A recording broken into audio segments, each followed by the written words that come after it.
Hello दोस्तों, क्या हाल चाल है। जैसा कि मैंने बताया कि ये क्लास जो केमिस्ट्री क्लास थी पार्ट 2 का क्लास 6वां है।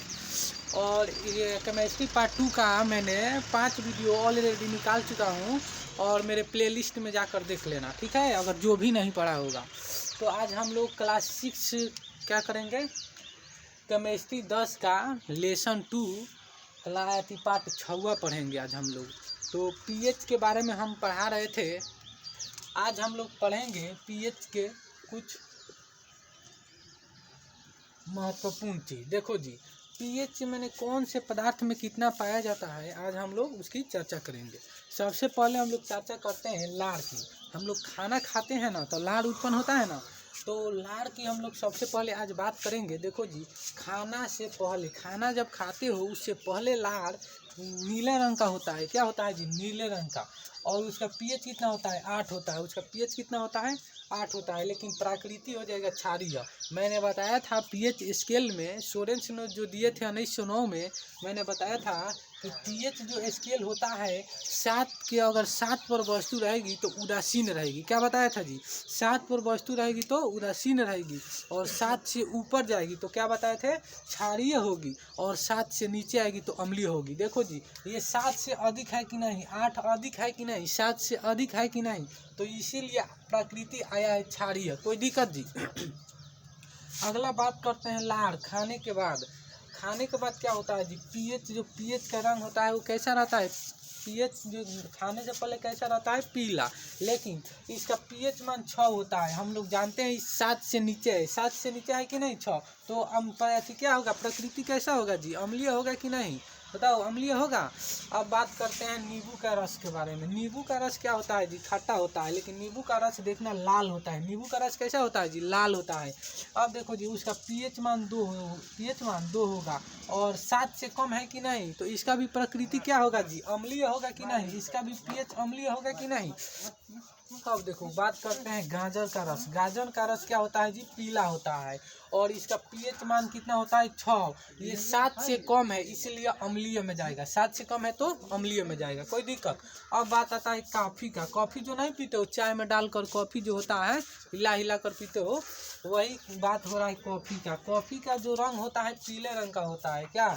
और पीएच मान उसका बात करें तो 5 होता है, और 5 हम लोग देख लिए कि 7 से नीचे है, तो उसका प्रकृति भी कैसा होगा जी? अम्लीय होगा कि नहीं? कोई दिक्कत?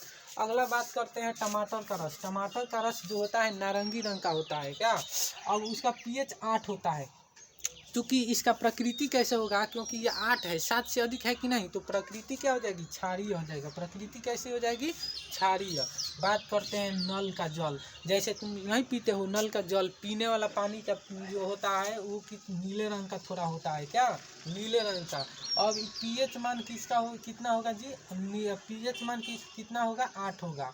और जो होता है उसका प्रकृति क्या हो जाएगा जी? क्षारीय। प्रकृति क्या हो जाएगा? क्षारीय। अगला बात करते हैं NaOH। NaOH क्या होगा जी? Sodium hydroxide. बैंगनी रंग का होता है। क्या होता है जी? बैंगनी रंग का होता है। बात करते हैं इसका पीएच का, तो 14 होगा। और प्रकृति का बात करेंगे तो क्या होगा जी? क्षारीय होगा। कोई दिक्कत जी? कोई दिक्कत? और बता HCl हाइड्रोक्लोरिक अम्ल, जो हम लोग को क्या होता है जी? पेट में बनता है हाइड्रोक्लोरिक अम्ल। उसका बात करें तो पीएच का रंग थोड़ा लाल होता है, गड्ढा लाल कहो। और पीएच जो होता है 0 होता है, और प्रकृति हो जाएगा अम्लीय। कोई दिक्कत जी? प्रकृति क्या हो जाएगा? अम्लीय। तो ये कुछ इंपॉर्टेंट चीज़ था जो एग्जाम में कभी कभी पूछता है। पीएच के, किसका पीएच मान कितना होगा, उसका प्रकृति पूछता है कि इसका प्रकृति कैसा होगा। तो देखो जी, एक बात तो मैंने बताया है कि पीएच स्केल के बारे में, 7 पर वस्तु उदासीन रहेगी। कोई दिक्कत जी? और 7 से जैसे ही क्या जाएगी? ऊपर जाएगी तो क्षारीय प्रकृति की हो जाएगी, और 7 से जैसे ही नीचे आएगी तो कैसी हो जाएगी जी? अम्लीय प्रकृति की हो जाएगी। सेम टू सेम वैसे ही यहाँ पर भी बताया गया है। जैसा कि मैंने बताया कि यहाँ पर प्रकृति 8, पीएच मान 8 हो गया तो क्षारीय हो गई, पीएच मान 6 हुआ तो अम्लीय हो गई, 2 हुआ तो अम्लीय हो गई। यानी 7 से जितना नीचे आया है वो अम्लीय में गया, और 7 से ऊपर जितना गया है वो कैसे गई है जी? क्षारीय में। और 7 पर रहेगी वस्तु उदासीन रहेगी। जैसा कि मैंने पीएच स्केल जिस दिन पढ़ाया था उसी दिन मैंने बता दिया था इस सब के बारे में। कोई दिक्कत यहाँ तक?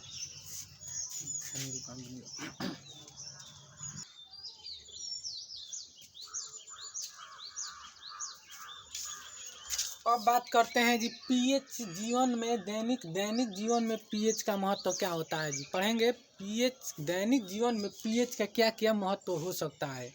कुछ महत्व भी है और कुछ हानियाँ भी होती है, जैसा हम लोग बारी बारी से समझते हैं जी। सबसे पहले समझते हैं बगीचे का पीएच मान, बगीचे के पीएच मान के बारे में। सबसे पहले क्या समझते हैं बगीचे के पीएच बारे में। सबसे पहले ध्यान दो जी मैंने क्या बताया कि पीएच मान जब रहता है समान, जैसे मान लो बगीचे का पीएच मान 7.6 तक रहना चाहिए जी। बगीचे का पीएच मान कितना रहना चाहिए, देखो जी बगीचे का पीएच मान 7 से 7.6 रहना चाहिए। अगर 7 से नीचे चला जाता है बगीचे के मिट्टी का पीएच मान, क्या जी बगीचे के मिट्टी का पीएच मान जो होता है अगर 7 से नीचे चला जाता है तो उस मिट्टी तो अम्लीय होगी, क्योंकि मैंने बताया था 7 से नीचे जाएगी तो अम्लीय हो जाएगी और 7 से ऊपर जाएगी तो क्षारीय हो जाएगी। ठीक वैसे ही यहाँ पर अगर मिट्टी का पीएच मान 7 या 7.6 के आसपास रहेगा तो मिट्टी जो रहता है उदासीन स्तर पर रहेगा, तो पेड़ पौधे जितना भी रहेंगे उसका विकास अच्छा से होगा और पेड़ पौधे जल्दी जल्दी क्या करेंगे बढ़ेंगे, किसी भी प्रकार का दिक्कत नहीं होगा। लेकिन जैसे ही मिट्टी का पीएच मान क्या होगा 7 से कम होगा, जैसे ही मिट्टी का पीएच मान 7 से कम होगा तो मिट्टी क्या हो जाएगी अम्लीय हो जाएगी। जैसे अम्लीय होगी तो पौधों का विकास नहीं होगा अच्छा से और फसलों का जो होता है विकास नहीं होगा। पेड़ पौधे क्या होते हैं जी बंजे वृद्धि जल्दी से नहीं कर पाएंगे, कोई दिक्कत। ठीक वैसे ही अगर 7 से अधिक हो जाए, 8 हो जाए या 7 से अधिक हो जाए तो मिट्टी क्षारीय हो जाएगी, तो भी क्या होगा जी पेड़ पौधों का विकास तेज़ी से नहीं हो पाएगा। क्या तो कुछ ना कुछ हम देखें कि मिट्टी का भी पीएच मान समान रहना चाहिए। जैसा कि 7 से 7.6 के आसपास रहेगा तो मिट्टी उपजाऊ रहेगा और उस मिट्टी पर फसल या पेड़ पौधे का विकास होगा। लेकिन हम देखें कि 7 से जैसे ही मिट्टी का पीएच मान कम होता है तो मिट्टी अम्लीय हो जाती है और पेड़ पौधों का विकास रुक जाता है, और 7 से अधिक भी हो जाती है मिट्टी का पीएच मान तो क्या हो जाता है जी मिट्टी क्षारीय हो जाएगी। मिट्टी क्षारीय हो जाएगी तो भी पेड़ पौधों का विकास क्या हो जाएगा रुक जाएगा। तो देखें कि बगीचा का पीएच मान भी एक निश्चित स्तर पर रहना चाहिए, कोई दिक्कत जी। अगला बात करते हैं पाचन के में पीएच का महत्व, पाचन में पीएच का महत्व।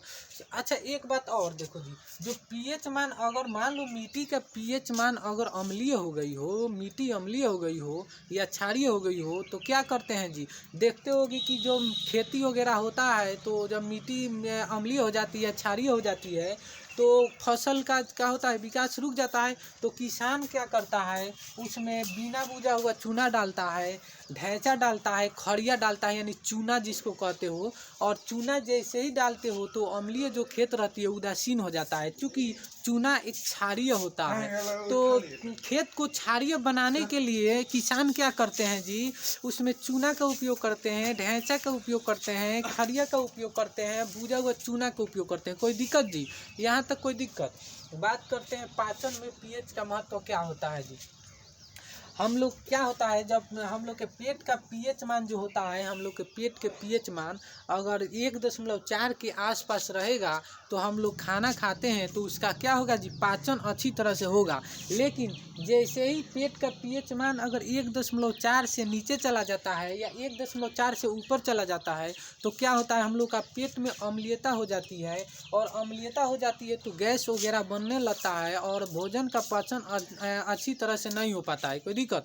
तो क्या करते हैं जब भोजन का पाचन अच्छी तरह से नहीं होता है, गैस जलन हो जाता है, तो हम लोग क्या करते हैं जी क्षारीय पदार्थ का निर्माण करते हैं, जैसा कि इनो पीते हैं, बैंक क्या बोलते हैं मिल्क ऑफ मैग्नीशिया का उपयोग करते हैं, क्या कोई दिक्कत। क्षारीय पदार्थ का क्या करते हैं उपयोग करते हैं, जैसे क्षारीय पदार्थ में क्या क्या होता है जी इनो होता है,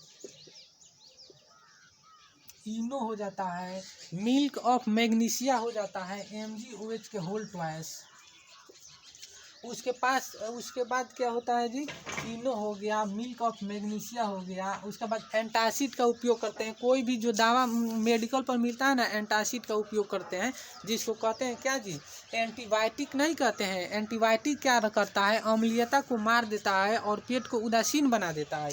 तो एंटासिड का भी उपयोग करते हैं।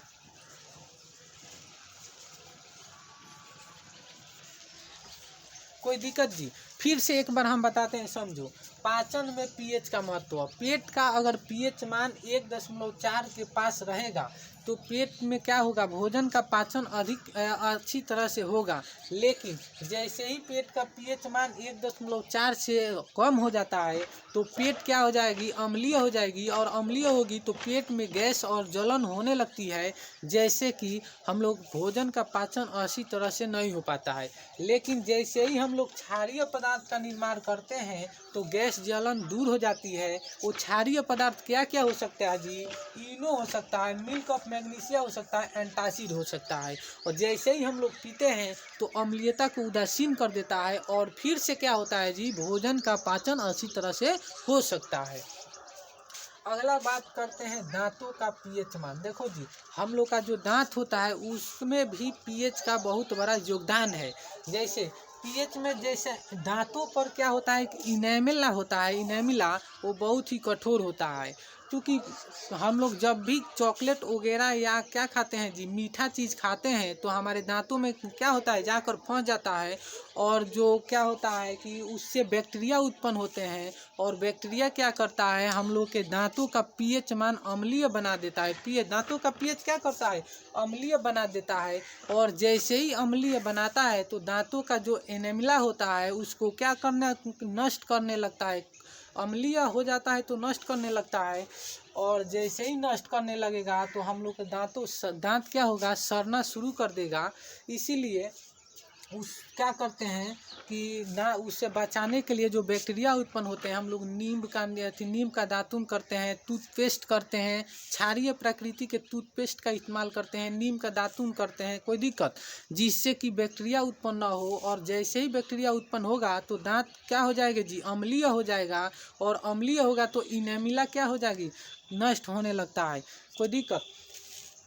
अब देखो जी, इसका इस्तेमाल क्या करेंगे, नीम का दातुन करेंगे, क्षारीय टूथपेस्ट का उपयोग करेंगे।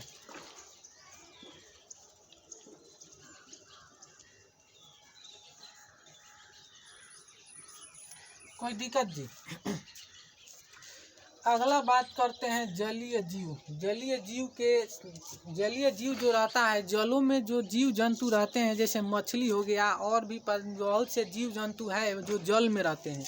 अगर जल का पीएच मान 7 के आसपास रहता है तो उसमें जितने भी जलीय जीव जो रहते हैं वो उतना सुरक्षित रहते हैं। लेकिन जैसे ही बारिश वगैरह होता है, अगर बारिश का पीएच मान 7 के आसपास है तब तो सही है। लेकिन जैसे ही बारिश का जो पीएच मान होता है अगर 7 से कम हो जाएगा तो वह अम्लीय बारिश कहलाएगी। जो अम्लीय बारिश क्या होता है जी, जिसका पीएच मान क्या होता है, 5.6 से नीचे हो जाता है। अगर 5.6 से नीचे हो जाता है तो उसको अम्लीय वर्षा कहते हैं। और अम्लीय वर्षा जब भी होगा तो क्या होगा जी, या तो पेड़ पौधों के जो पत्ती होता है उसको जार देगा, या मानव के शरीर पर पड़ेगा, उसका चमड़ा भी क्या हो जाएगा, जर जाएगा। और जब जलीय में, जैसे नदी और तालाब में वो जो पानी जाता है उसमें जितने भी जीव जंतु रहते हैं तो क्या होता है जी, मर जाते हैं। क्यों? क्योंकि यह अम्लीय वर्षा है। अम्लीय वर्षा क्या करता है, जीव जंतु को मार देता है। और अम्लीय वर्षा कब कहेंगे, जब पानी का पीएच मान 5.6 से नीचे चला जाएगा तो उसको क्या कहेंगे जी, उसको कहेंगे अम्लीय वर्षा। अम्लीय वर्षा यानी, तो इससे समझ में आया कि जल का पीएच मान भी 7 के आसपास रहना चाहिए। तो जीव जंतु जितने भी पानी में रहते हैं वो सुरक्षित है। कोई दिक्कत? तो हम लोग पढ़े कि दैनिक जीवन में जो पीएच का महत्व होता है सबके बारे में क्या किए, बारी बारी से हम लोग अध्ययन किए। पहला पढ़े बगीचे के पीएच मान। कोई दिक्कत? उसके बाद पाचन में पीएच मान, इसके बारे में भी पढ़ लिए अच्छा से। उसके बाद दांतों पर पीएच का महत्व। उसके बाद जलीय जीव के जलीय जीव जितने रहते हैं उसमें भी पीएच का महत्व है। यहाँ तक कोई दिक्कत नहीं रहना चाहिए। अब अगला बात करेंगे क्या पढ़ना है।